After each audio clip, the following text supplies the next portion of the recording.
नमस्कार दोस्तों, मेरे चैनल हिंदी कहानियाँ 2.0 पर आपका स्वागत है। यहाँ आप सुनेंगे रहस्य और रोमांच से भरी हिंदी कहानियाँ। अगर आप चैनल पर पहली बार आए हैं तो चैनल को सब्सक्राइब करना ना भूलें। अगर आपको ये कहानी पसंद आए तो कृपया वीडियो को लाइक और कमेंट करें। आज हम सुनेंगे सत्यजीत रे की बांग्ला कहानी का हिंदी अनुवाद, सहदेव बाबू का चित्र। आइए सुनते हैं आज की कहानी। पिछले 3 महीनों में सहदेव बाबू ने मिर्जा गालिब स्ट्रीट में लाजरस के स्वामित्व वाले ऑक्शन हाउस में नियमित रूप से आना शुरू कर दिया था, जिसे पहले फ्री स्कूल स्ट्रीट के नाम से जाना जाता था। उन्होंने अपने करियर की शुरुआत पुस्तिकाओं, चुटकुलों, पहेलियों, लोकप्रिय कहावतों, यहाँ तक कि गीतों के संग्रह को फेरी लगाकर की थी। फिर उन्होंने विभिन्न व्यवसायों के लिए एक एजेंट या दलाल के रूप में 7 साल बिताए, जिससे उन्हें अपना व्यवसाय शुरू करने के लिए पर्याप्त कमीशन मिला। पिछले 5 वर्षों से बिजली के केबल बेचने के बाद वे अंततः एक ऐसे मुकाम पर पहुंच गए थे जहां वे सदानंद रोड में एक साफ सुथरा और कॉम्पैक्ट फ्लैट, एक फिएट, एक टेलीफोन, एक टेलीविजन, 2 बारें, एक कुक और एक अल्सेशन का खर्च उठा सकते थे। जो लोग उन्हें उनके शुरुआती दिनों में अच्छी तरह से जानते थे, वे अब उन्हें आसानी से नहीं पहचान सकते थे, और भले ही वे पहचानते भी, वे उनसे संपर्क करने में हिचकिचाते थे। वास्तव में सहदेव बाबू स्वयं नहीं चाहते थे कि उनके पुराने दोस्त उन्हें पहचाने, इसलिए उन्होंने अपनी मूछें बढ़ाकर, अपने कानों पर की कलमों में 1 इंच जोड़कर और सुनहरे फ्रेम वाले सादे चश्मे पहनकर अपनी पर्सनैलिटी बदल दी थी। चश्मे प्लेन ग्लासेस वाले थे, क्योंकि उनकी दृष्टि में कोई समस्या नहीं थी। उन्हें केवल प्रभाव के लिए जोड़ा गया था। जीवन में अपनी तरक्की के साथ उन्होंने दोस्तों का एक नया ग्रुप बना लिया था, जो हर शाम उनसे मिलने आते थे और अच्छी गुणवत्ता वाली चाय पीते थे, बेहतरीन सिगरेट पीते थे, लैमिनेटेड कार्ड के साथ पोकर खेलते थे और सप्ताहांत में टेलीविजन पर हिंदी और बंगाली फिल्में देखते थे। उनके ड्राइंग रूम में प्रवेश करने वाला कोई भी व्यक्ति बता सकता था कि उन्होंने लाजरस जाना क्यों शुरू कर दिया था। लगभग हर रविवार वो वहां से कोई न कोई सुंदर चीज लेकर आते थे। घड़ियां, लैंप, पीतल और चीनी से बनी मूर्तियां, चांदी के कैंडलस्टिक और अंग्रेजी ऑयल पेंटिंग्स सभी लाजरस से खरीदे गए थे। मेजों, कुर्सियों, एक सोफे और फर्श पर कालीन का उल्लेख ही क्या करना। आज मिहिर बाबू, जो लाजरस के लिए काम करते थे, ने उन्हें प्रसिद्ध ब्रिटिश उपन्यासकारों के उपन्यासों का एक सेट दिलाने का वादा किया था। मिहिर बाबू को इस मामले में बहुत अनुभव था। उन्होंने नीलामी घर में 20 साल बिताए थे। वो अनुमान लगा सकते थे कि उनके नियमित ग्राहकों को क्या पसंद आ सकता है, और सहदेव बाबू की पसंद से परिचित थे। उन्हें अतीत में अक्सर नए अमीरों की मांगों को पूरा करना पड़ता था। वो अच्छी तरह से जानते थे कि उनमें से कई न तो अच्छी तरह से शिक्षित थे और न ही विशेष रूप से पढ़ने के शौकीन थे, लेकिन वे अपनी किताबों की अलमारियों को चमकीले कवर वाली अंग्रेजी पुस्तकों से भरना पसंद करते थे। यह लाल चमड़े की जिल्द वाली 16 उपन्यासों का एक आकर्षक सेट था। एक नज़र में ही सहदेव बाबू का दिल खुशी से नाच उठा, लेकिन अगले ही पल कुछ ऐसा हुआ जिससे वे उपन्यासों के बारे में सब कुछ भूल गए। कम से कम उस पल के लिए उनकी नज़र एक तस्वीर पर पड़ी। एक सोने के फ्रेम वाली तस्वीर उस मेज के पीछे दीवार पर लटकी हुई थी, जिस पर उपन्यास प्रदर्शित किए गए थे। सहदेव बाबू की नज़र उस पर पड़ी। ये लगभग 3 फीट बाय 4 फीट के आकार की एक ऑयल पेंटिंग थी। वास्तव में ये एक बंगाली सज्जन का चित्र था। ये काफी पुराना था। ये न केवल उस पर जमी धूल की परत से स्पष्ट था, बल्कि चित्र में शामिल विभिन्न वस्तुओं से भी स्पष्ट था। हुक्का, केरोसिन लैंप, चांदी का पानदान, हाथी दांत के हैंडल वाली छड़ी, ये सभी बीते दिनों की याद दिलाते थे। इसके अलावा तस्वीर वाले आदमी द्वारा पहने गए कपड़े बहुत पुराने फैशन के थे। आजकल उस तरह का कुर्ता कौन पहनेगा जिसमें एक तरफ बटन हो और झुर्रीदार आस्तीन हो। इतनी चौड़ी बॉर्डर वाली धोती और इतनी भारी कढ़ाई वाली कश्मीरी शॉल। उस समय जब ये चित्र बनाया गया था, धनी और अभिजात बंगाली लोगों के लिए कलाकारों द्वारा अपने चित्र बनवाना एक ट्रेडिशन थी। इसमें कुछ भी असामान्य नहीं था। सहदेव बाबू को जिस बात ने चौंका दिया वो थी तस्वीर वाले आदमी का चेहरा। आपको ये कैसा लगा? मिहिर बाबू ने उनके पास आते हुए पूछा। उनका चेहरा बिल्कुल आपके जैसा है ना? यह विचार पहले ही सहदेव बाबू के मन में आ चुका था, लेकिन उन्होंने पास में रखे एक फैंसी मिरर पर एक नज़र डाली, जो बिकने के लिए रखा था। अब उन्हें यकीन हो गया, सच है, उन्होंने कहा। ये किसका चित्र है? मिहिर बाबू को नहीं पता था। हमें चितपुर के एक पुराने घर के स्टोर रूम से बहुत सारी चीज़ें मिलीं। वो घर अब एक फैक्ट्री बनने जा रहा है। ये चित्र अन्य सभी सामानों के साथ आया था, उन्होंने कहा। तो आपको नहीं पता कि वो आदमी कौन था? सहदेव बाबू ने फिर पूछा। नहीं, मुझे डर है कि नहीं, लेकिन मैंने इसे देखते ही आपके बारे में सोचा। शायद वो एक जमींदार था। मुझे बताया गया है कि कलाकार बहुत प्रसिद्ध था, शैलेश चटर्जी, जो आज आपसे पहले यहाँ आए थे। आप शायद उन्हें जानते हो, जो आल्गिन रोड में रहते हैं, कभी कभी कला और कलाकारों पर लिखते हैं।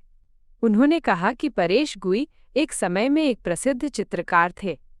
सहदेव बाबू ने कलाकार का नाम देखने में कोई कसर नहीं छोड़ी थी, जो पेंटिंग के निचले दाहिने कोने में लाल रंग में लिखा था।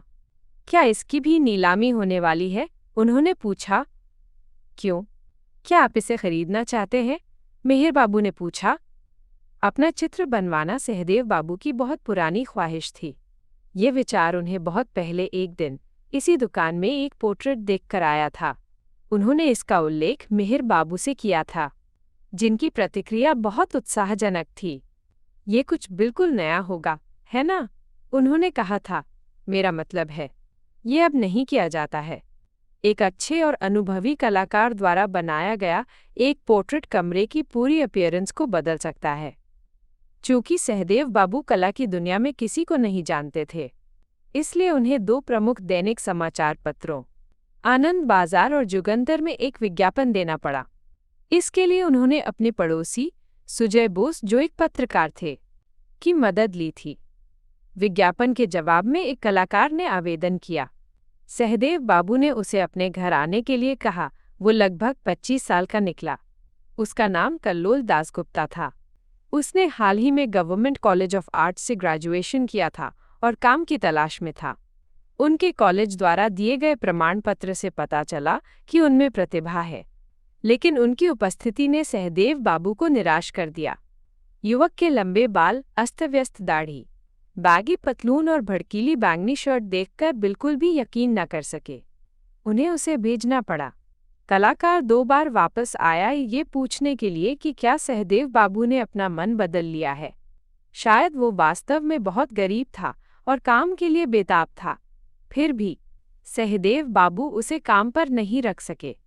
यदि उसका व्यक्तित्व इतना अस्तव्यस्त था, तो उसका काम संतोषजनक कैसे हो सकता है? अंततः एक व्यावसायिक मित्र ने एक अन्य कलाकार की सिफारिश की।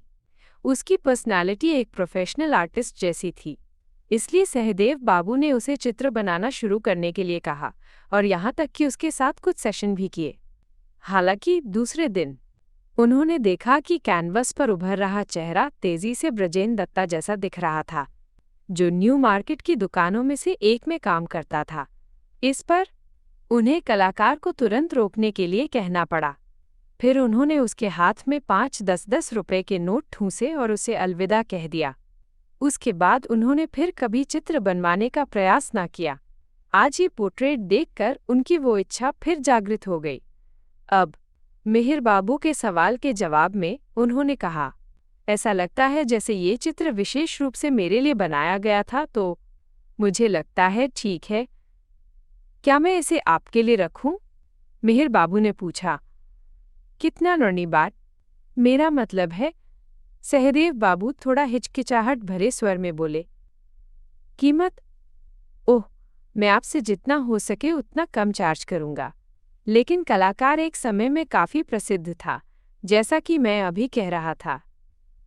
अंत में सहदेव घोष को एक ऐसे व्यक्ति के चित्र के लिए 750 रुपए देने पड़े जिसके बारे में कोई कुछ नहीं जानता था। वे इसे घर ले आए और इसे अपने ड्राइंग रूम की दीवार पर सबसे प्रमुख स्थान पर लटका दिया। कमरा वास्तव में अलग दिखने लगा। इसमें कोई संदेह नहीं हो सकता है कि कलाकार असाधारण रूप से प्रतिभाशाली था। कश्मीरी शॉल पर हर पासले प्रिंट को अत्यंत खूबसूरती से उकेरा गया था।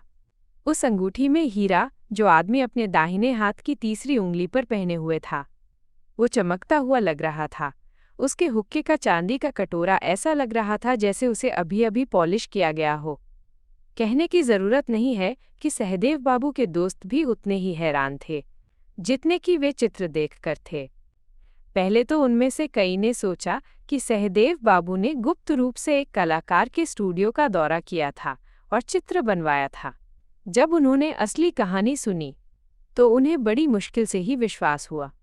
ऐसा अक्सर नहीं होता है कि दो पुरुषों के बीच इतनी आश्चर्यजनक समानताएं पाई जाती हैं। जब तक कि वे आइडेंटिकल ट्विन्स ना हो। उनके एक दोस्त सत्यनाथ बख्शी ने उनसे सीधे तौर पर पूछा, क्या आपको यकीन है कि ये सज्जन आपके पूर्वजों में से एक नहीं है? ऐसा नहीं हो सकता था, क्योंकि पिछले 100 वर्षों में सहदेव बाबू के पूर्वजों में से कोई भी पैसा बनाने में कामयाब नहीं हुआ था। उनके दादाजी एक रेलवे स्टेशन पर टिकट कलेक्टर थे और उनके परदादा एक जमींदार के लिए एक छोटे क्लर्क के रूप में काम करते थे। नंदू बनर्जी को जासूसी उपन्यास पढ़ने का शौक था और उन्होंने खुद को एक शौकिया जासूस भी समझते थे।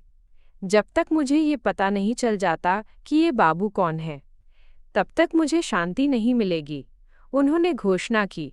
वो हीरे की अंगूठी। मुझे यकीन है कि इससे एक रहस्य जुड़ा हुआ है। मैं इसे सूंघ सकता हूँ। मुझे जो करना है वो बंगाल के प्रसिद्ध परिवारों के इंसाइक्लोपीडिया को स्टडी करना है। निताइदा के पास सभी 4 खंड हैं। प्रत्येक खंड विभिन्न जमींदारों के बारे में हर छोटे विवरण से भरा हुआ है। बहुत सारी तस्वीरें भी हैं। उस शाम कोई भी पोकर खेलने पर ध्यान केंद्रित नहीं कर सका। अन्य अजीब संयोगों के बारे में बहुत सारी बातें हुईं जिनके बारे में लोगों ने सुना था। उस रात सहदेव बाबू को अचानक एक विचार आया। वो चित्र को दिन के दौरान ड्राइंग रूम में रखेंगे, लेकिन रात में वो इसे अपने बेडरूम में ले आएंगे। और अगर वो इसके ऊपर एक नीली बत्ती लगा सकते हैं, जिस तरह की आमतौर पर रेलवे डिब्बों में पाई जाती है, ये उनकी नींद में बाधा नहीं डालेगी। लेकिन अगर वो आधी रात को जागते हैं तो वे चित्र को देख पाएंगे। अगले ही दिन उन्होंने एक इलेक्ट्रीशियन को बुलाया और अपने कमरे में एक नीली नाइट लाइट लगवाई। चित्र खरीदने के 3 दिन बाद सहदेव बाबू ने अपने कानों पर की कलमों की लंबाई 1 इंच कम कर दी। यही एकमात्र चीज थी जो चित्र में आदमी के चेहरे से अलग थी। फिर उन्होंने देखा कि दूसरे आदमी के नाखून करीने से कटे हुए थे, जबकि उनके अपने नाखून लंबे और गंदे थे। उन्होंने कभी भी नियमित रूप से अपने नाखून काटने की जहमत नहीं उठाई थी, जिससे वे अक्सर असहज रूप से लंबे हो जाते थे। लेकिन अब उन्होंने उन पर अधिक ध्यान देना शुरू कर दिया। उन्होंने कुछ और चीजें भी करना शुरू किया। सहदेव बाबू को पान चबाने की आदत नहीं थी। हालांकि अब उन्होंने चित्र में दिखाए गए पानदान जैसा ही एक चांदी का पानदान खरीदा, अपने बेरे से पान के पत्तों को मसाले से भरवाया और उन्हें अपनी जेब में चांदी के पानदान में रखकर ले जाने लगे। अपनी मामूली शुरुआत और शिक्षा की कमी की वजह से वे सामाजिक शिष्टाचार या सुरुचिपूर्ण पोशाक के बारे में ज्यादा नहीं सीख पाए थे। अज्ञात अभिजात वर्ग का चित्र उन पर इस हद तक हावी होने लगा कि धीरे धीरे उनका पूरा व्यवहार बदल गया और उनके तौर तरीकों में एक निश्चित निखार आने लगा। जब तक वो लाल बाजार में अपने कार्यालय में होते थे, तब तक वो वही आदमी बने रहते थे जो हमेशा से थे। वो काम पर टेरिलीन की शर्ट और टेरिकोट की पतलून पहनते थे, गोल्ड फ्लेक सिगरेट पीते थे, दिन में 3 बार चाय पीते थे और अपने दोपहर के भोजन के लिए एक स्थानीय मिठाई की दुकान से खरीदी गई पूरी सब्जी और जलेबी की एक प्लेट खाते थे। ये सभी पुरानी आदतें थीं। शाम को घर लौटने पर वो बदल जाते थे। जिस तरह से वो चलते थे या बात करते थे या अपनी गोद में एक तकिया लेकर पैर मोड़कर बैठते थे, वो उन्हें एक अलग आदमी बना देता था। यहाँ तक कि अपने बेरे को बुलाने के लिए अपनी आवाज़ उठाने का तरीका भी नया था। स्वाभाविक रूप से उनके दोस्तों ने इन बदलावों पर ध्यान देने में कोई कसर नहीं छोड़ी। अगर वो चित्र आपको इस तरह प्रभावित करता रहा, मेरे दोस्त, उन्होंने कहा, तो आपको ये फ्लैट छोड़ना होगा और अपने लिए एक हवेली ढूंढनी होगी। सहदेव बाबू ऐसी टिप्पणी पर थोड़ा मुस्कुराए, लेकिन कुछ नहीं कहा। वो खुद को चित्र में दिखाए गए आदमी के सबसे करीब महसूस कर सकते थे, जब उन्होंने रात में अपने कमरे की सभी बत्तियां बंद करके, सिवाय नीली बत्ती के, अपने बिस्तर पर लेटे हुए पेंटिंग को देखते थे। उन्होंने वास्तव में तो उन्हें महसूस होता कि उसमें मौजूद आदमी कोई और नहीं बल्कि खुद है। ऐसे क्षणों में हर रात उन्होंने चित्र में दिखाई गई हर वस्तु को प्राप्त करने की तीव्र इच्छा महसूस होती थी। वो कढ़ाई वाली कश्मीरी शॉल, बढ़िया धोती और कुर्ता, वो कुर्सी, वो चांदी का हुक्का, वो हीरे की अंगूठी और हाथी दांत के हैंडल वाली छड़ी। समय के साथ सहदेव बाबू ने एक एक करके प्रत्येक वस्तु को प्राप्त करके इस इच्छा को पूरा करने लगे। कुर्सी और छड़ी मेहर बाबू ने दी थी। चित्र में दिखाए गए हुक्के के लिए चितपुर से एक कारीगर विशेष रूप से चांदी का हुक्का बनाने आया था। सहदेव बाबू ने कुछ उच्च गुणवत्ता वाला तंबाकू खरीदा और हुक्का पीने का अभ्यास करना शुरू कर दिया। कुर्ता बनवाना कोई समस्या नहीं थी। उन्होंने इसके साथ पहनने के लिए सुनहरे बटन भी खरीदे। शॉल एक पुराने कश्मीरी शॉल वाले से आई थी पिछली सर्दियों में। इस विशेष व्यक्ति, जिसका नाम नादिर शाह था, ने विभिन्न प्रकार के शॉल के साथ सहदेव बाबू का दौरा किया था। सहदेव बाबू ने तब उससे कुछ नहीं खरीदा था। फिर भी इस साल सर्दी शुरू होते ही वो आ गया। सहदेव बाबू ने उसे चित्र दिखाया और पूछा, क्या तुम मुझे बिल्कुल ऐसी ही शॉल दिला सकते हो? नादिर शाह ने तस्वीर पर एक नज़र डाली।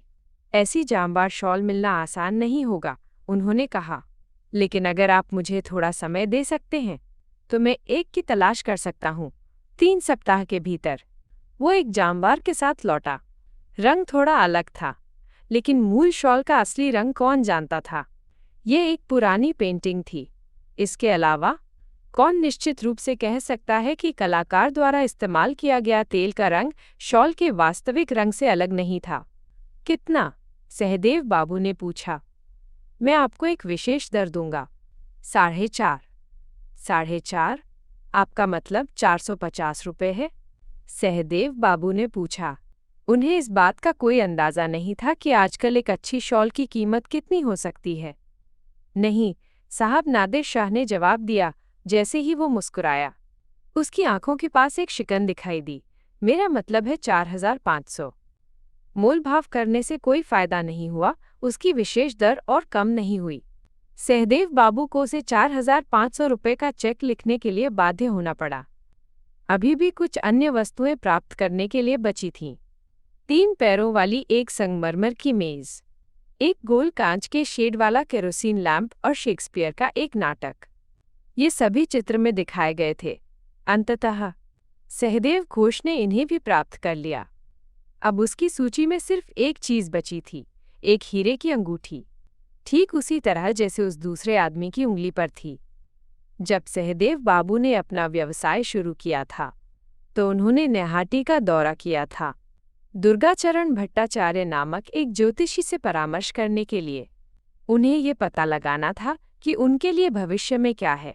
ज्योतिषी ने उनके नए बिजनेस में भारी सफलता और बहुत धन कमाने की भविष्यवाणी की थी। वास्तव में उन्होंने अपनी भविष्यवाणी को एक कागज के टुकड़े पर लिखकर सहदेव बाबू को दे दिया था, लेकिन उस कागज के टुकड़े में भारी नुकसान का कोई उल्लेख नहीं था जो उनके व्यवसाय को सिर्फ 8 वर्षों के भीतर होगा। हाल ही में उनके 2 बड़े ऑर्डर रद्द कर दिए गए थे। इसके कारण उनका नुकसान कई लाख तक पहुंच गया। हालांकि उन्होंने छोटे स्तर से शुरुआत की थी, लेकिन उन्हें पहले कभी ऐसी कठिनाइयों का सामना नहीं करना पड़ा था। उनका छोटा व्यवसाय बढ़ता और फैलता गया था और वो बिना पीछे मुड़े जीवन में ऊंचे और ऊंचे उठते गए थे। यही कारण था कि इस अचानक झटके ने उन्हें अभिभूत और भयभीत कर दिया था। वो विश्वास नहीं कर पा रहे थे कि समस्या केवल अस्थायी थी। उन्होंने एक ज्योतिषी में अपना विश्वास खो दिया था। फिर भी परेशान होने के कारण वो दूसरे की ओर मुड़ने से खुद को नहीं रोक सके। इस बार ये नारायण नामक कोई व्यक्ति था जो भवानीपुर में गिरीश मुखर्जी रोड में रहता था। नारायण को अपनी गणना पूरी करने में 4.5 मिनट लगे। फिर उसने कहा, सहदेव का समय बहुत बुरा आने वाला था। उनकी सितारों की स्थिति से पता चला कि उन्हें अगले पूरे साल मुश्किलों का सामना करना होगा। लेकिन इतना ही नहीं था, अतीत में जिस आदमी पर उन्होंने भरोसा किया था, उसने उन्हें धोखा दिया था। सहदेव बाबू ने ये पता लगाने की भी कोशिश नहीं की कि ये व्यक्ति कौन हो सकता है। अगर उन्हें पहले से पता होता तो वे सतर्क हो सकते थे। ऐसे बहुत से लोग थे जिन पर उन्हें अपना व्यवसाय चलाते समय भरोसा करना पड़ा था। अब ये जानने से क्या फ़ायदा कि किसने धोखा दिया? महत्वपूर्ण बात ये थी कि उन्होंने वर्षों में जो कुछ भी बनाया था वो नष्ट हो रहा था। ये सोचकर उनके पैरों के नीचे से ज़मीन निकल थी। सबसे पहले उनकी फिएट गई। 4 साल पहले उन्होंने इसे 34,000 रुपये में खरीदा था। आज उन्होंने इसे 12,000 में बेचना पड़ा। एक अंग्रेजी कहावत के अनुसार, ज़रूरत में काम आने वाला दोस्त ही सच्चा दोस्त होता है। उनके 3 करीबी दोस्तों में से केवल एक ही इस परीक्षा में पास हुआ। वो नंदो बनर्जी थे। वो अभी तक चित्र में दिखाए गए आदमी की पहचान करने में कामयाब नहीं हुए थे। विश्वकोश के 4 खंडों में से एक में सलीमगंज के एक जमींदार भूतनाथ चौधरी की एक तस्वीर थी, जिनके कपड़े और अन्य सामान सहदेव बाबू के चित्र के अधिकांश विवरणों से मेल खाते थे, लेकिन उसका चेहरा पूरी तरह से अलग था। इन दिनों सहदेव बाबू खुद को नंदो के समर्थन पर बहुत अधिक निर्भर पाते थे। अगर वो उनके साथ नहीं खड़ा होता तो भगवान जाने क्या होता। ये नंदो बनर्जी ही थे जिन्होंने सुझाव दिया था। देखो, उन्होंने एक दिन कहा, मुझे लगता है कि तुम्हें उस चित्र से छुटकारा पा लेना चाहिए। वो ही अपने साथ बुरा समय लेके आया है। वैसे भी तुम्हारा व्यक्तित्व हाल ही में इतनी बदल गया है कि तुम्हारे और उस चित्र वाले आदमी के बीच थोड़ी ही समानताएं बची हैं। सच भी था। यही विचार सहदेव बाबू के मन में तब आया था जब उन्होंने हाल ही में खुद को मिरर में देखा था और अपने चेहरे की तुलना चित्र से की थी। पिछले 2 महीनों में उनके कानों के आसपास के बाल सफ़ेद हो गए थे। उनकी आंखों के नीचे काले घेरे थे। उनकी गाल धंसे हुए दिख रहे थे और उनकी त्वचा ने अपनी चमक खो दी थी। उनका चेहरा चित्र में दिखाया गए आदमी के चेहरे जैसा ही दिख रहा था। लाजरस, वापस जाओ और उन्हें वापस कर दो, नंदो बनर्जी ने आगे कहा। क्या उन्होंने नहीं कहा था कि कलाकार बहुत प्रसिद्ध था? मुझे यकीन है कि उन्हें कोई और खरीदार मिल जाएगा। तुम उस शापित चीज़ से मुक्त हो जाओगे और अगर वो बिक जाती है तो उसके पैसे से अपने व्यापार को फिर से ठीक कर पाओगे। उस रात सहदेव बाबू ने नीली बत्ती जलाई और एक बार फिर चित्र को घूरने लगे। कुछ ही मिनटों में उनके दिल में जो भावना सबसे ऊपर उठी, वो ऐसी थी जिसका उन्होंने पहले कभी अनुभव नहीं किया था। ये डर था। आदमी के होठों पर हल्की मुस्कान थी। अब तक ये हमेशा उन्हें एक सुखद मुस्कान के रूप में प्रभावित करती थी। आज रात ये दुष्ट लग रही थी। उसकी आंखें सीधे उसकी ओर देख रही थीं, जिससे उसे ऐसा लग रहा था जैसे मुस्कान केवल उसके लिए है। कितना अजीब है।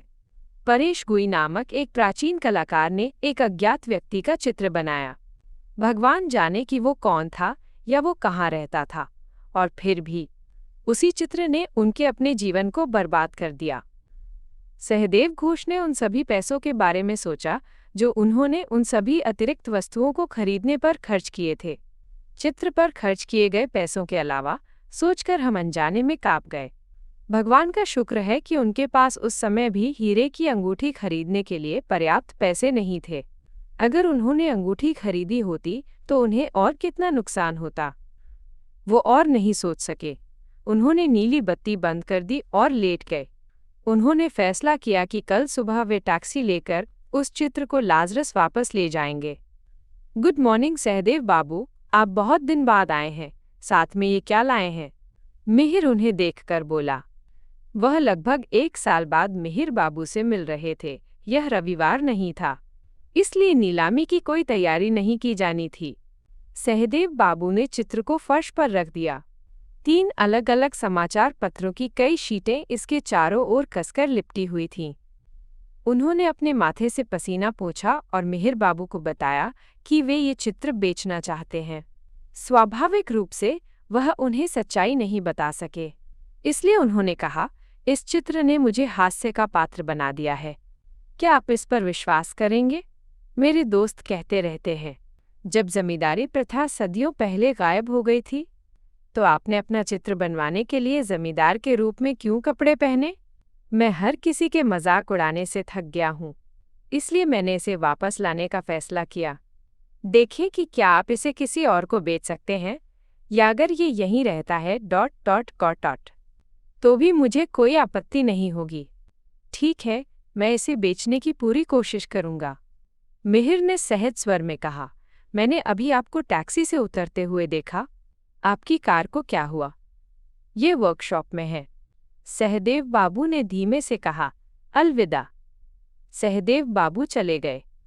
मिहिर बाबू ने टेलीफोन डायरेक्टरी उठाई और ललित कला अकादमी का नंबर खोजा। उन्हें अपने भतीजे को फोन करना था, जो वहां अपनी पेंटिंग की प्रदर्शनी लगा रहा था। मिहिर बाबू को ये विशेष भतीजा बहुत पसंद था। हेलो, क्या ये कल्लोल है? मैं अंकल मिहिर बोल रहा हूँ। सुनो, क्या तुम्हें याद है कि जब तुम कॉलेज से निकले थे और काम की तलाश में थे, तो मैंने तुम्हें कुछ पैसे कमाने में कैसे मदद की थी? पहली बार? नहीं? याद करो, क्या तुम सदानंद रोड में एक आदमी के पास नहीं गए थे, जिसने अपना चित्र बनाने के लिए एक कलाकार के लिए विज्ञापन दिया था और उसने तुम्हें भगा दिया था? फिर तुमने उसकी याददाश्त से ही उसका चित्र बनाया, लेकिन उसे जमींदार के रूप में कपड़े पहनाए। हाँ हाँ, अब क्या तुम्हें याद आया? ठीक है, तुम देखो, वही चित्र मेरे पास वापस आ गया है। जब तुम आ सको तो आकर इसे ले आओ। दुकान बिल्कुल भरी हुई है, मेरे पास इसे रखने के लिए पर्याप्त जगह नहीं है। मिहिर बाबू ने रिसीवर रखा और अपने अगले ग्राहक की तरफ आकर्षित हो गए। श्री आरोन एक पुराने शतरंज सेट के बारे में पूछताछ करने आए थे, जिसे उन्होंने पहले देखा था। अब मिहिर बाबू को इस शतरंज सेट को बर्मा में बनी हुई 150 साल पहले की चीज के रूप में पेश करना होगा। दोस्तों, तो ये थी आज की कहानी। आपको ये कहानी कैसी लगी? कमेंट्स में ज़रूर बताइए।